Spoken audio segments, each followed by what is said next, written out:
The pup quivered in my grasp, its coarse coat scraping my face like a bundle of animated thorns. Its pulse raced wildly, as though the tiny organ might explode any second, sinking my own thumping dread to its desperate beat. Surrounding us, 3 figures prowled like predators on the hunt, sniffing out vulnerability. Their chuckles sliced through the air, echoing menacingly along the empty highway. Each advance they made narrowed the gap, and the atmosphere felt suffocating. Escape was impossible. One reached out mockingly, his tone laced with malice. "Drop it, darling. Mutts don't tolerate fibbers." His companions erupted in guffaws, relishing my fright like a greatest midnight spectacle. I clutched the little one closer to my body, disregarding the strain in my limbs and the immobilizing surge of alarm that had frozen my feet. Canines didn't terrify me. It was brutes like these, spotting a solitary female on an isolated stretch and assuming they could dictate her destiny. That chilled me to the core. I parted my lips to utter a word, any plea to halt them, but they scarcely stirred. Abruptly, twin beams of illumination pierced the gloom. Sharp rays swept over the tableau, trailed by the steady growl of a robust motor. A sleek black SUV braked sharply just yards off, flinging up moist gravel from the pavement. The door on the driver's side swung open with unhurried poise, as if the icy evening held no peril. A lanky figure emerged from the car. No yells or profanities escaped him. His volume stayed even. He simply positioned himself upright and composed, exuding a silent command far weightier than any menace. His stare fixed on the trio, and in a steady, unwavering baritone, he commanded, "Beat it." That timbre, paired with his rock-solid poise, prompted even the boldest among them to retreat. Uneasy whispers supplanted their mirth. At last, they withdrew, vanishing into the shadows like mist swept by a breeze.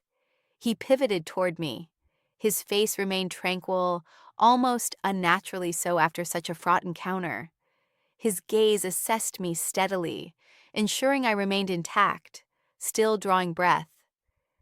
"Any injuries?" he inquired evenly. I shook my head, my embrace shaking around the pup.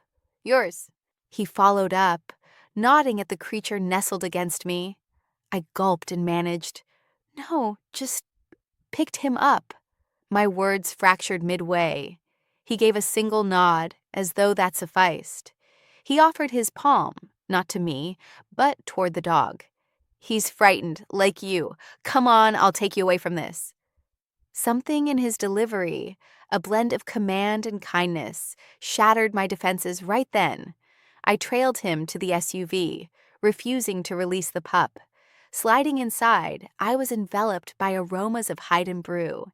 Heat from the dashboard vents melted the chill that had gripped my flesh for days, perhaps longer. He tweaked the rear views with exact motions, fired up the ignition, and eased forward at a measured pace. A profound hush enveloped the cabin. Yet unlike the ominous quiet of the outer road, this felt safe, a void allowing respiration. The dog nestled in my lap, its shivers gradually fading. Mine did as well. Time blurred until his words disrupted the calm. "Name, Lena Brooks." "Nathan Crawford?" he responded, eyes glued ahead without glancing over. He probed no further, no quest for details. He merely guided the vehicle as roadside lamps dimmed and foliage flanked us like murmuring barriers. Eventually, we arrived at a gated estate. Past the barrier loomed a contemporary dwelling amid the forest, akin to a shard of overlooked crystal in the thicket. Using a fob, Nathan unlatched the portal and proceeded leisurely up the path. "The guest cottage is yours," he stated plainly, as though harboring an unknown was everyday routine. "It's apart from my place. No intrusions there." I shadowed him wordlessly, cradling chance. As he unlocked the entry, fragrances of varnished timber and soft lampglow welcomed me. My legs nearly buckled. Mere hours prior, I'd braced for a night on some depot seat. Now, a fortified haven awaited, enclosing walls free of scorn. Nathan placed keys atop the surface. Stocked fridge, fresh linens in the lavatory. Secure it after me. We'll discuss necessities come morning. He regarded me searchingly once more and murmured, "You appear unrested for ages." I stood mute. A lump swelled in my gullet, for despite our unfamiliarity, he'd perceived far too much. A lot. All I managed was a whisper. "Thanks. Seriously." He dipped his head faintly and walked out, abandoning me to the steady whir of the radiator and the soft snores from Chance, who had already dozed off on the rug. I sank onto the bed's corner. My fingers kept shaking, though now it stemmed from something else entirely. Relief. After ages, I no longer felt isolated, and that delicate, wondrous sensation swept through me like an exhale I'd long believed was beyond me. On that initial evening in the cottage, with the heater's glow enveloping me, recollections dragged me down like an unyielding current. I shut my eyes, yet peace didn't come. Instead, echoes from bygone days flooded in. Everything originated far earlier than that shadowy highway, well before Nathan and his steady stare. I was raised in a cramped flat over a tool shop in Portland, Oregon. It was only my mother and I. Dad vanished when I hit 5. No explosive arguments, no bags hurled from the landing, no dramatic showdowns like in films. Just a slip of paper on the counter and a drain savings account. That straightforward, that brutal. Mom wept for months. Eventually, her sobs ceased, and her expression turned rigid as granite. She pulled extra hours at the clinic. She'd return in her scrubs, marked by fatigue, with heavy shadows beneath her eyes and a fixed scowl of irritation. Still, she ensured I had textbooks, meals on the plate, and a shelter that held firm above us. I never expressed my gratitude sufficiently, despite witnessing her fall apart each evening. At 17, Mom encountered Mark. He came across as a decent fellow, perhaps overly so. Initially, he appeared a blessing. He delivered bouquets, cleared the plates post-meal, and chuckled heartily at the most basic quips. I yearned to trust in him for her benefit, since she merited a partner to nurture her, to restore a measure of the warmth existence had stripped away. Yet Mark's facade started splintering gradually. His remarks, once minor and barely noticeable, sharpened into piercing blades. He'd gripe about my footwear left in the entry, the fridge that's partially bare, or how I fell short in household chores. I attempted to brush it off, persuading myself I was exaggerating, but every barb sliced further.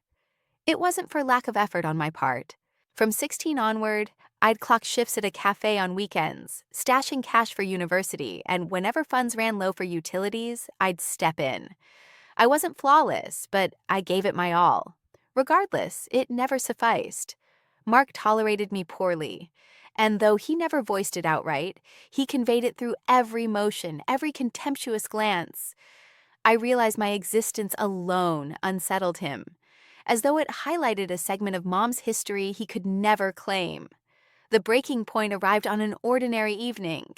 I'd prepared spaghetti for supper, nothing fancy but done thoughtfully. Mark rose suddenly, shouting, claiming I'd chosen the incorrect pot. I retorted, worn out from his belittling, and that's when he uttered the line that seared me like molten metal. "You're exactly like your old man. Useless and primed to bolt at the first sign of hardship." I went rigid. Those words struck me like thunder. But the true agony wasn't from his mouth.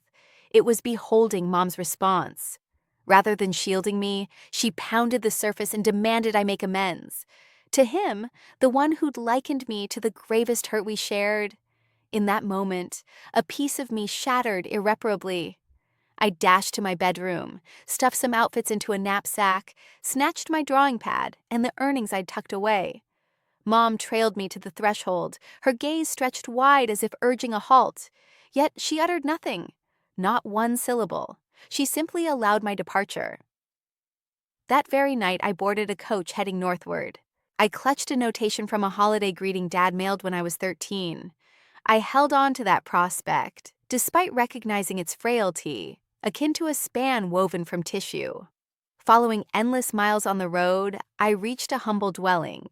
A lady answered the knock. Two young kids clutched at her ankles, and her features bore weariness, yet gentleness. She regarded me with the certainty of familiarity, and in a gentle tone, she murmured, "He's away. Hasn't been around in weeks. He's built his own world." She permitted me a rest on her couch for the evening, but come morning, she requested I stay gone. She lacked malice. She was merely resolute. Thus began my wandering. Town to town, seeking short-term gigs, a loaned bed, a spot to blend in, if only briefly. The sole unchanging element was the sense of displacement everywhere. And amid that void, I wound up on that stretch of pavement, cradling a pup that truly belonged to no one, facing three figures who left me as exposed as the child of 5 who'd seen her father fade away. That became my legacy. Hidden wounds that tore open whenever anyone underscored my inadequacy. The hush in the cottage hung so profoundly that the radiator's endless drone and Chance's faint breaths reached my ears as he lay there in slumber. Adi had nestled himself on the ground, claiming the spot like it was his all along. I remained perched on the bed's side, the backpack still strapped to my back, as if dropping it would force me to admit I was truly secure. My fingers shook, not from chill, but from that unfamiliar sensation I hadn't experienced in ages. Solace. Beneath me, the bedding felt solid, yet soft. The linens carried the fresh aroma of laundry soap and fresh timber. It struck me as an unimaginable indulgence after those stiff bus depot seats, temporary sofas, or unforgiving surfaces that had been my beds for weeks on end. The refrigerator brimmed with provisions for a crowd: eggs, dairy, loaves, and ripe produce. In the lavatory, fluffy pale towels sat ready. Nothing like the coarse, worn-out rags from those coin-operated washes, where I'd sneak in for a quick rinse. It all felt excessively perfect, straightforward, almost dreamlike. I eased myself onto the bed, but my footwear stayed on. The instinct to bolt at a second's notice guided every move. Shutting my eyelids, I attempted to surrender to slumber. Yet the recollection surged in. Mark's tone resounded in my thoughts, that single line looping endlessly like an insistent chorus. "You're no different from your dad. Useless and quick to flee when it gets rough." My lids flew open suddenly, and pressure gripped my ribs. Why did that cut so deeply? Because inwardly I dreaded it might hold truth. I'd fled my family home, my mother, a history that choked me. I'd sought out my dad, only to find no room for me there. Now, sheltered beneath this temporary shelter from an unknown person, I pondered if existence boiled down to endless flights. I pushed myself upright once more, rubbed my cheeks, and fought to ground myself right here and now. Chance shifted during his doze and emitted a faint whine. Gazing at him, I managed a faint grin for the first time in days. He had no one watching over him either. Still, he dozed, like he discovered his niche. Perhaps that young dog could teach me to embrace the instant, to have faith despite the ache, despite the terror. Nathan's figure resurfaced in my mind. His steady tone along the highway, his composure facing those guys. No prying queries from him, no condemnation. He'd simply offered a spot to exist. "You seem like someone who's gone without real rest for ages," he'd remarked, and that straightforward comment had shattered my barriers. Who was this man, truly? Why aid a total outsider in the boonies? I pushed back against the notion of altruism without strings. I'd grown wary of kind souls, knowing they often collected their due down the line. The wall timepiece chimed twice in the dead of night, yet my gaze remained alert, locked overhead. The heater's glow started to coax me toward dreams. But whenever drowsiness approached, a spike of doubt jolted me awake. "Don't grow comfortable," I warned myself. "This isn't permanent. It's illusory. You'll need to depart come dawn." Yet a softer, more tentative inner whisper countered, "Perhaps not at dawn. Perhaps the next day shifts things.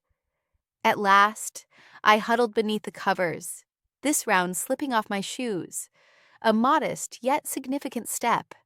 My eyes sealed shut, permitting fatigue to claim me gradually.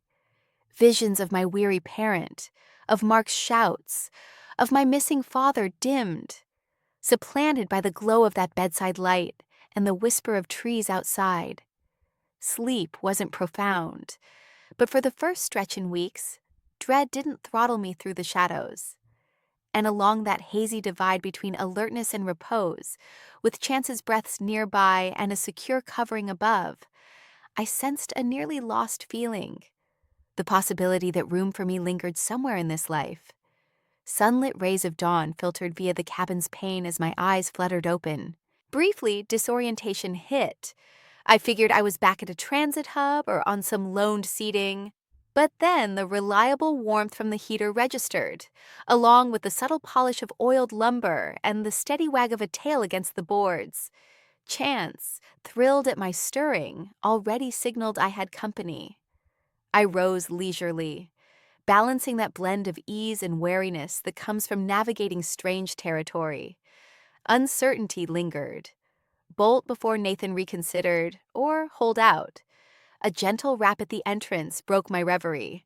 It sounded like Nathan's even timbre from the evening prior. I stood and cracked the door cautiously. There stood the man in a plain slate tee, locks still moist from a recent wash. He motioned for me to trail. "Food set out. Join when ready and fetch the pup," he added, nodding toward Chance, who bounced about me like he'd grasped the summons spot on. The fragrance of brewed Java and sizzling pork greeted me the instant I stepped into the primary dwelling. The cooking space resembled a spread from a glossy periodical, complete with the expansive counters, pale timber accents, and sunlight pouring into every nook. Nathan plated up eggs and toast casually, like breaking bread with an utter unknown was the everyday routine. I picked at my food deliberately. My gut knotted from the unease of taking what I hadn't worked for.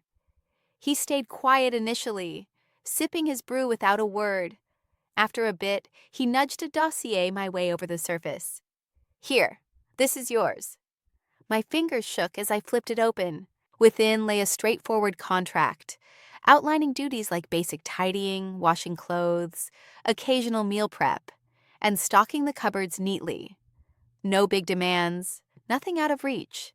I glanced at him, bewildered. "What's this mean?" "A position. I require help maintaining the property, and you've got nowhere solid to land." His statement hit me like a wave. No veiled offer, no pity play. Just a straightforward deal. Yet my gut twisted with skepticism first.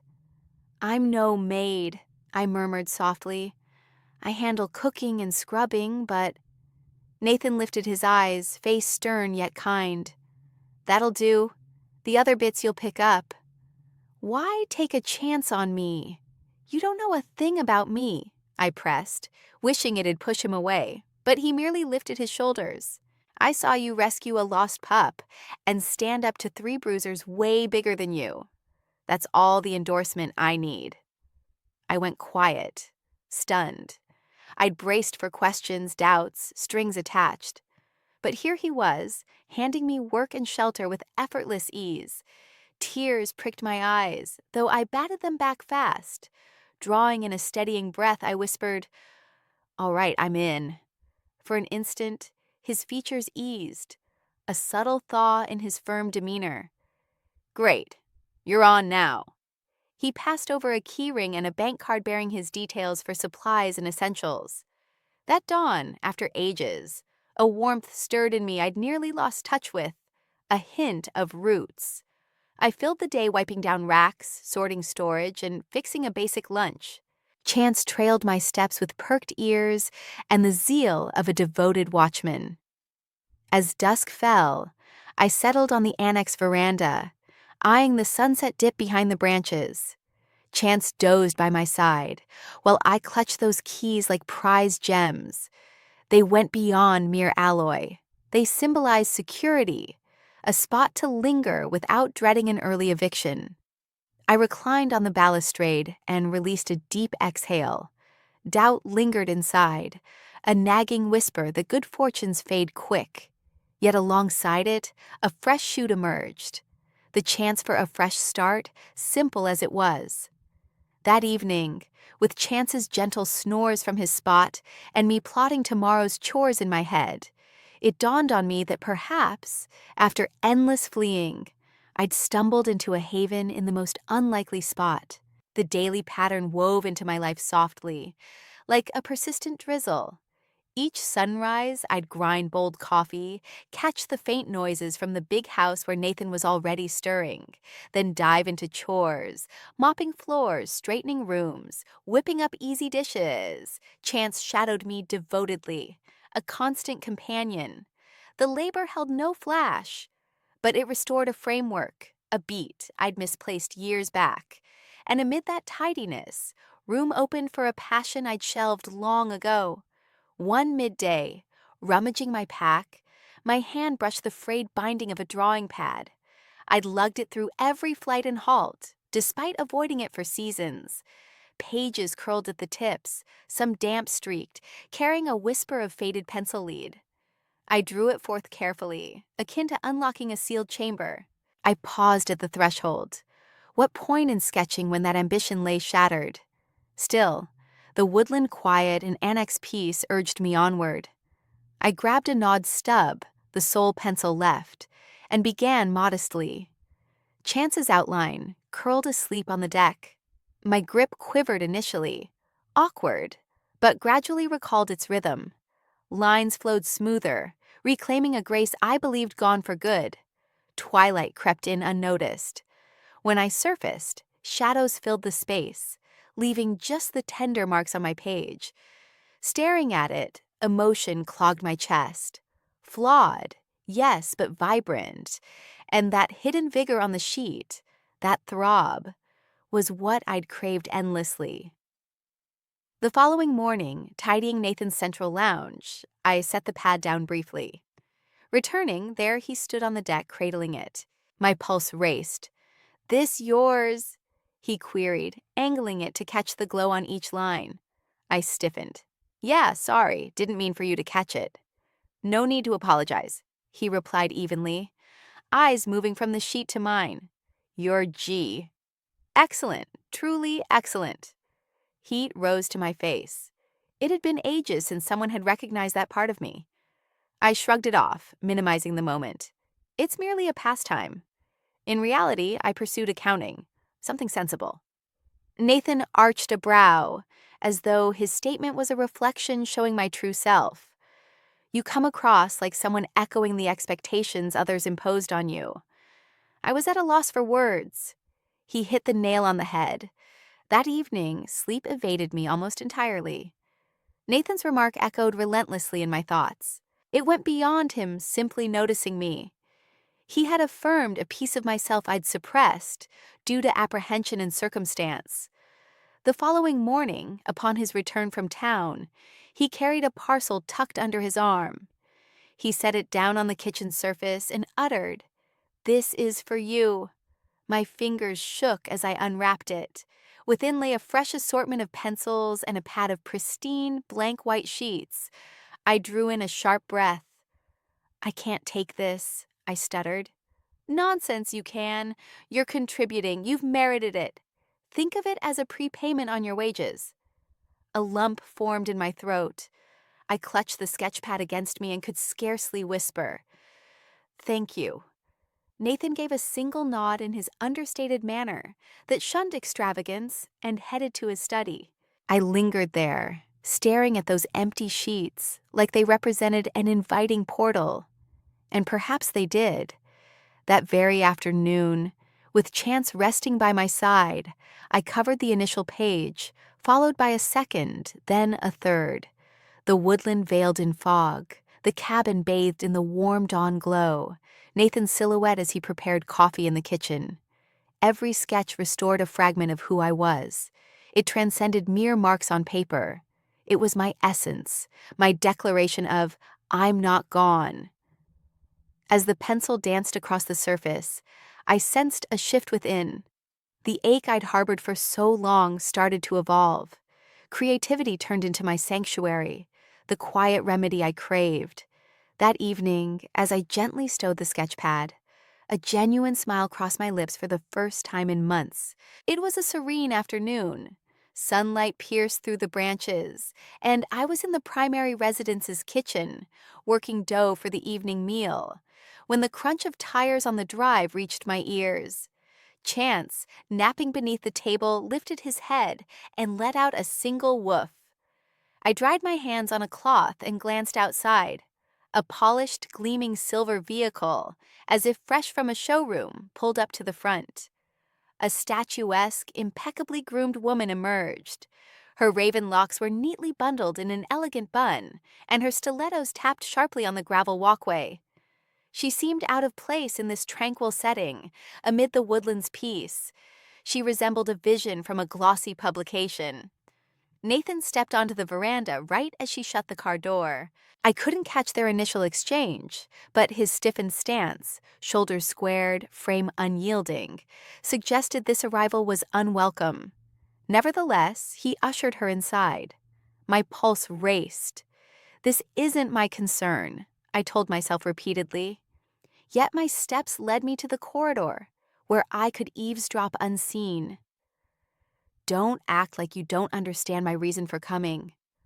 The woman's tone was gentle, yet cutting, akin to a blade concealed in silk. You're squandering effort on her. A shiver coursed through me. Lena's no concern of yours, Claire, Nathan countered. His voice carried an uncharacteristic edge, nearly frosty. She isn't.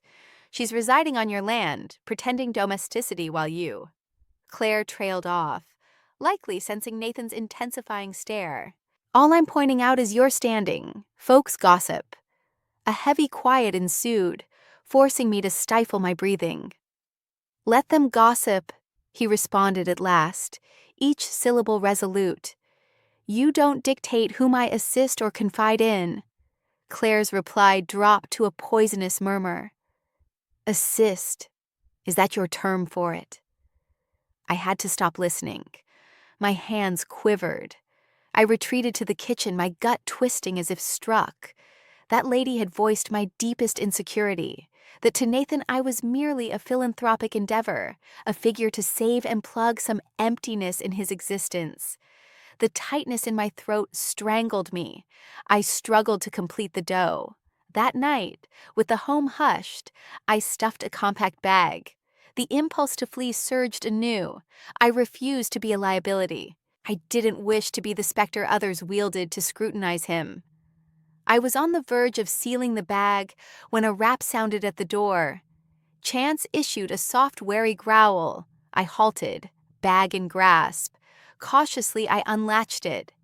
Nathan stood there, propped against the jamb. His face was unreadable. Claire's departed, he stated plainly. I dipped my head, dodging his eyes. She's correct. Perhaps I ought not to stay. He scowled. Don't presume to speak for me. His tone held a steel I'd never encountered before.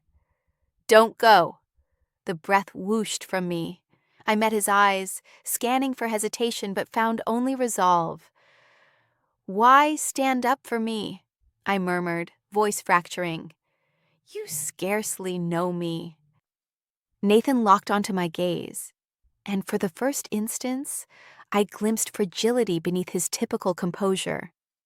I know you sufficiently. You're a diligent soul. You earn your keep without expecting charity, and you've breathed new energy into this home. I refuse to let a single resentful opinion shake your confidence. My eyes welled up with tears.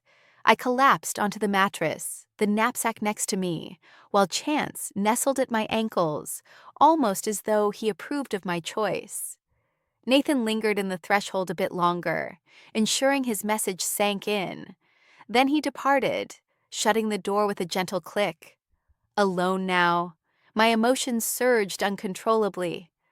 After years without it, someone believed in me purely, no strings attached. That straightforward act of support meant far more than any previous assurances I'd received. Come that evening, I chose to remain. The week after Claire's arrival unfolded in a misleading tranquility. I stuck to my habits, cooking up dinners, maintaining the cleanliness, and sketching quietly during spare intervals. Nathan, meanwhile, appeared even more absorbed in his responsibilities, though occasionally I'd notice him glancing my way sidelong, like he had words on the tip of his tongue but held back. One evening, as I wiped down the plates post-meal, he entered the kitchen. He paused in the entrance, arms folded, wearing a solemn look that set my nerves on edge. "Mind if we chat?" he inquired. I agreed with a cautious dip of my head, setting the dish down on the counter. The gravity in his voice signaled this was no light matter. Nathan inhaled deeply before proceeding. "My folks are arriving this weekend." I was at a loss for words. I'd only caught vague, detached mentions of them before. "Dad's health is declining," he added after a beat. "Cardiac issues. Mom frets excessively over him and me alike." I observed him quietly, piecing together his intent. They believe I'm too isolated. They push for me to commit, to build a household. Nathan offered a wry grin, as though the pressure chafed at him. And I suspect they'll raise it once more during their stay. I cocked my head, clarity still eluding me. "So, how does this involve me?" He met my eyes steadily, and for a fleeting second, I glimpsed an unfamiliar side of him. Fragility. "Lena, I have to request something major from you." My breath caught in my chest. "Would you act as my fiancée for the duration of their visit until they return to Atoria?" The cloth dropped from my grasp, landing with a soft thud. "Pardon." "My fiancée," he restated evenly, despite the subtle clench in his jaw. "Nothing over the top, just convincing enough to assure them I'm stable, that I'm crafting a future that'll ease their concerns, sparing Dad extra stress." I gawked at him, lips parted, anticipating a laugh or admission that it was ridiculous banter. But his demeanor stayed resolute. "You expect me, your stand-in maid, to abruptly play the role of your betrothed." His gaze warmed a touch. "You've become more than that to me. Precisely why I'm turning to you.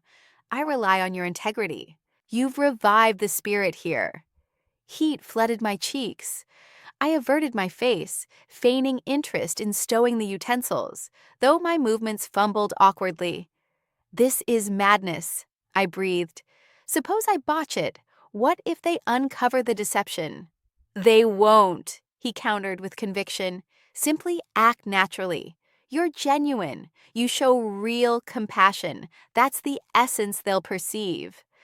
The quiet lingered. Visions swirled in my thoughts. Me beside Nathan, simulating a closeness that wasn't real. His parents probing with queries, scrutinizing my every move for inconsistencies. My gut urged flight, a refusal to step into the spotlight. I devoted years to blending into the background. Yet here he was, urging me to flip that script entirely, to claim the stage.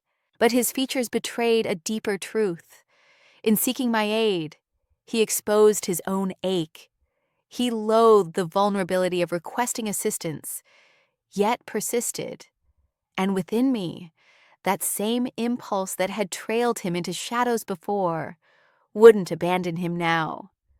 Drawing in a steadying breath against the dread, I whispered at last, "All right, I'll agree. But should it backfire, that's your burden." A faint grin tugged at his mouth. "Agreed." He approached a cabinet and retrieved a petite velvet case. Flipping it open revealed a modest, elegant silver band, catching the room's glow. He offered it with care, and I accepted. My hand shook as I slid it onto my ring finger. The chill metal settled oddly comfortably, like it was meant to be there all along. Catching my image in the glass pane, I quivered. Merely a pretense, a fleeting guise. Yet the band's presence whispered differently. Nathan observed without a word. His face held gravity, but a novel spark danced in his eyes, one I'd yet to witness. "Prepare yourself," he concluded. "My parents arrive Saturday at dawn." I managed a nod, though knots twisted in my gut. The serene stretch had ended. From here on, I'd transform into an identity I'd never envisioned. As Nathan Crawford's fiancée, I found myself caught up in a whirlwind of pretense. Come Saturday morning, the entire home felt suspended in anticipation. I positioned myself before the mirror, anxiously flattening the blue gown he'd placed on the guest cottage bed the previous evening. It lacked extravagance, yet it fell gracefully across my frame, lending me an air of someone who fit right into this world. Chance observed from below, his head tilted curiously, tongue lolling as though he shared my doubt. "Are you certain?" "Hardly," I murmured back with a tremulous grin, my fingers steadily caressing the silver band on my hand. The door eased open, revealing Nathan, clean-shaven and clad in a shirt I'd only glimpsed in his wardrobe before. Spotless. He hesitated briefly upon spotting me, just long enough for warmth to flood my face. "You appear stunning," he uttered softly, then coughed lightly and fiddled with his sleeves to soften the impact of his remark. Before I could respond, the crunch of tires on the driveway echoed. A dizzying wave swept through me entirely. His parents' vehicle pulled up to the front, and in an instant, the vibe shifted. We emerged onto the veranda side by side. My pulse thundered so fiercely I thought it might burst free. The woman exited first, her gaze brimming with gentleness, a woolen wrap draped over her shoulders. Following her came a man with silver locks, moving deliberately yet steadily, each step deliberate and restrained. "Mom, Dad." Nathan clasped my hand tenderly and presented me. "This is Lena, my fiancée." A flash of astonishment crossed his mother's features, swiftly replaced by a broad, quivering grin. She advanced promptly, enveloping me in a firm embrace, and whispered, "You're part of us now, sweetheart." I'd begun to wonder if I'd ever encounter the person who could rein in my boy like that. I chuckled uneasily, but Nathan's grip lent me strength. His father, meanwhile, studied me closely before offering a solid handshake. "He's fortunate," he rumbled in a deep, affectionate tone. "Make sure he remembers." The day progressed with an effortless rhythm that caught me off guard. We shared a meal in the kitchen, exchanging tales from Nathan's youth. His mother chuckled while describing his childhood tumble from a tree in a bid to wow his pals, and I absorbed it all, captivated, as these snippets formed the fuller picture of the man I was discovering. Later we strolled the grounds. Though Nathan's father walked unhurriedly, he gestured toward various woodland spots, recalling coastal vacations and lazy Columbia River fishing outings. His tone faltered as he mentioned his delicate condition, and his spouse linked arms with him supportively. Observing them, a sharp ache tugged at my heart. How long since I'd witnessed such understated yet profound devotion. Back inside, his mother drew near with a modest parcel. She offered a hand-knitted woolen wrap in soft cream and gray tones. "I crafted this past winter, uncertain of its recipient," she explained with a kind beam. "But now it's clear." The gentle material in my grasp drew a soft breath from me. Besides my own mother in days gone by, no one had ever bestowed upon me a creation so infused with time and tenderness. I pulled her into a close hug, concealing the moisture welling in my eyes. Dusk arrived, and post-supper we gathered by the hearth on the porch. Talk meandered amid chuckles, narratives, and easy pauses. I, who'd long shunned such family moments out of dread of seeming out of place, discovered myself grinning genuinely, as if I'd always been woven into that fabric. Afterward, with his parents retired for the night, I lingered on the veranda, contemplating the night sky. Nathan joined me bearing 2 steaming mugs of tea. He passed one over, and after a prolonged quiet, he breathed. They smiled in a manner I haven't seen from them in ages. "It's simple to care for them," I answered, cradling my mug. He regarded me briefly, flames dancing in his gaze. Then, in a hushed exhale, he added, You evoke the essence of home for me." Those words landed with a dual weight, profound yet airy. I looked at him intently, committing the instant to heart. For the first time in ages, I sensed no performance. What we'd staged for his folks was evolving into something undeniably authentic. By Sunday afternoon, as their car vanished along the drive, a profound hush enveloped the residence. All felt overly serene, like the coziness they'd brought had slipped away alongside them. I still clutched the wrap from his mother, its plush warmth under my touch, as though I might cling to an ephemeral connection that had never been mine. That evening, rest eluded me. One relentless idea looped in my thoughts. It was merely a part, nothing more. The grins, the embraces, the looks, they were all a performance to soothe his parents. I'd surrendered to that mirage, and now the burden of reality pressed down. The burden was pulling me under. By the first light of day, I'd resolved to leave. With shaky hands, I stuffed my sparse possessions into my pack and grabbed Chance's lead. He gazed up at me, eyes sparkling, his tail gently tapping the ground, seemingly puzzled by my resolute expression as I prepared to depart. Right then, footsteps echoed from behind. I spun around to face him. Nathan stood in the threshold, brows furrowed, like he'd anticipated this very instant.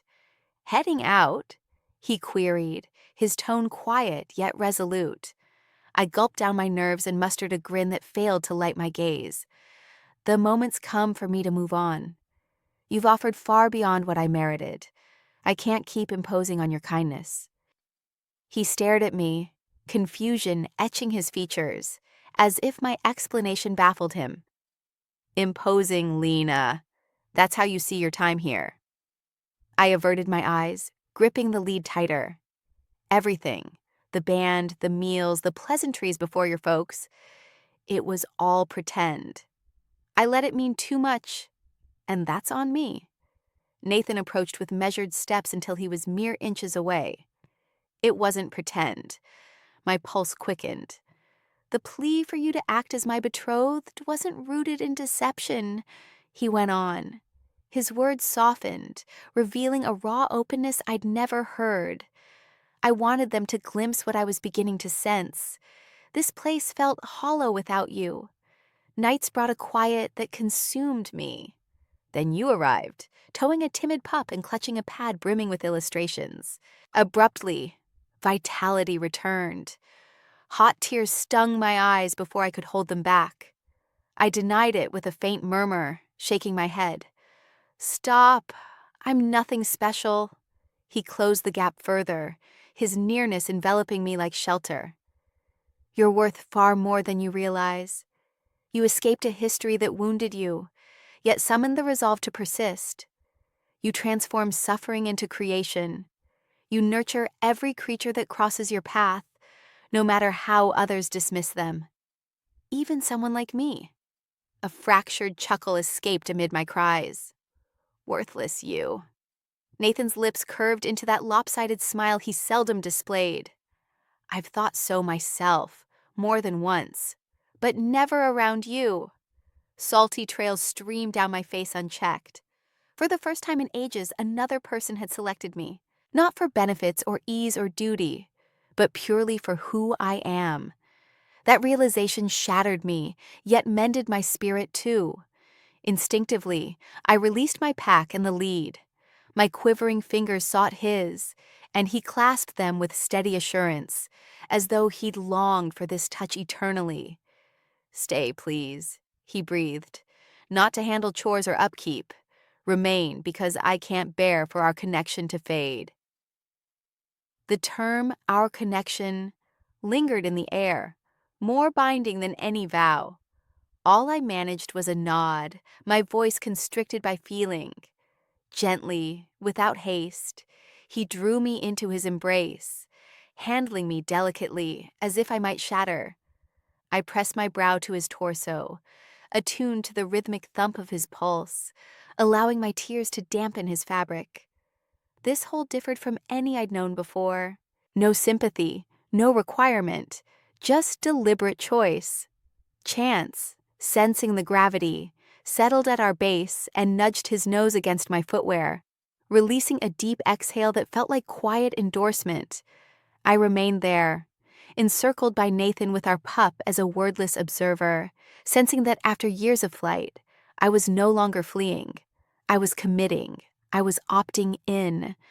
And within that clasp, tears still flowing, I recognized that what began as fabrication had uncovered its reality. 3 months had slipped by since that emotional exchange, when I'd chosen to remain amid my sobs. Days unfolded with a new rhythm thereafter. Not the haste of evasion, but the serenity of establishing foundations.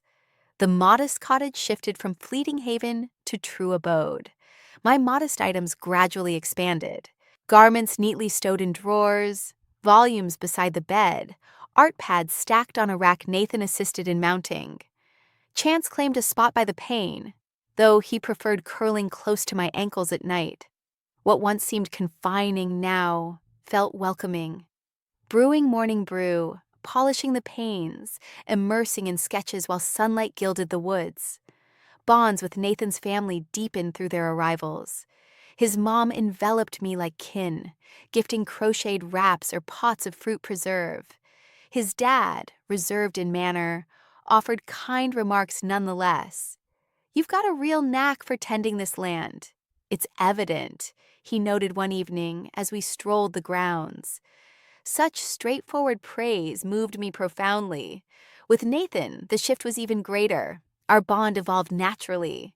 We discovered how to share existence as companions. Mornings brought shared meals laced with mirth. Quiet evenings on the veranda where I sketched and he pored over documents. And rambles with Chance as dusk approached. That afternoon, everything flowed effortlessly. What started as a spontaneous agreement had evolved into a life we built together. It was during one of those serene mornings when Nathan invited me to head into town alongside him. He kept the plans vague, just instructing, "Put on something cozy yet elegant."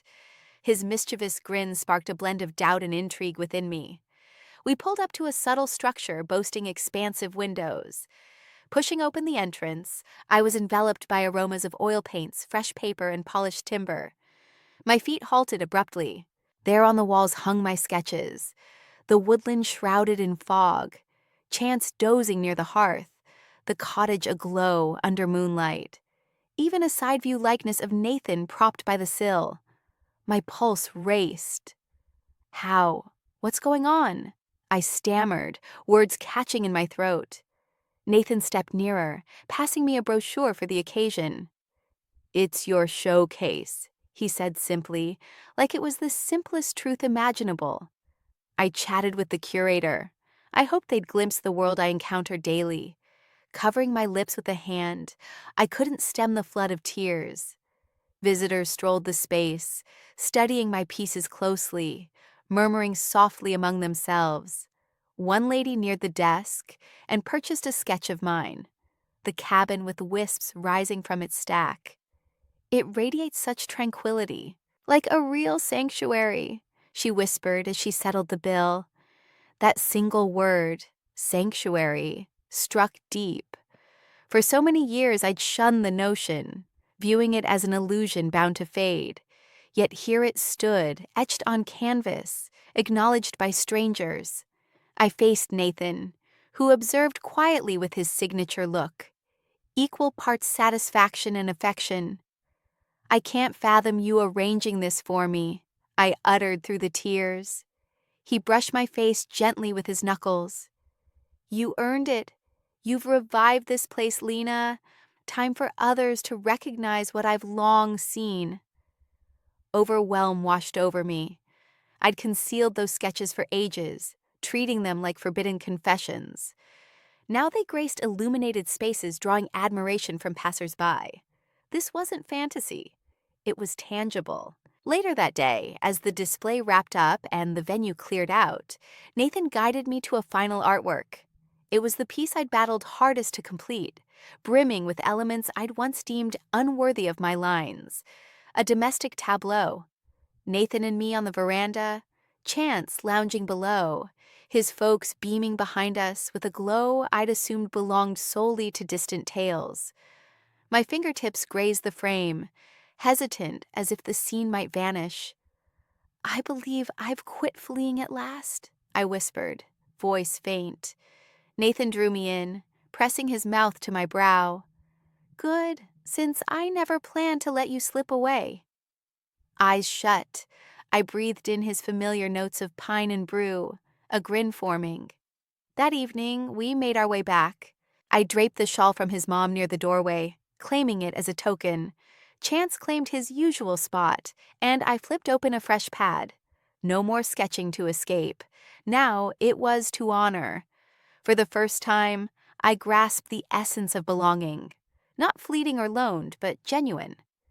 With the stylus poised above the sheet, Nathan nearby, and the hearth's glow enveloping us, I vowed silently to stay put forever.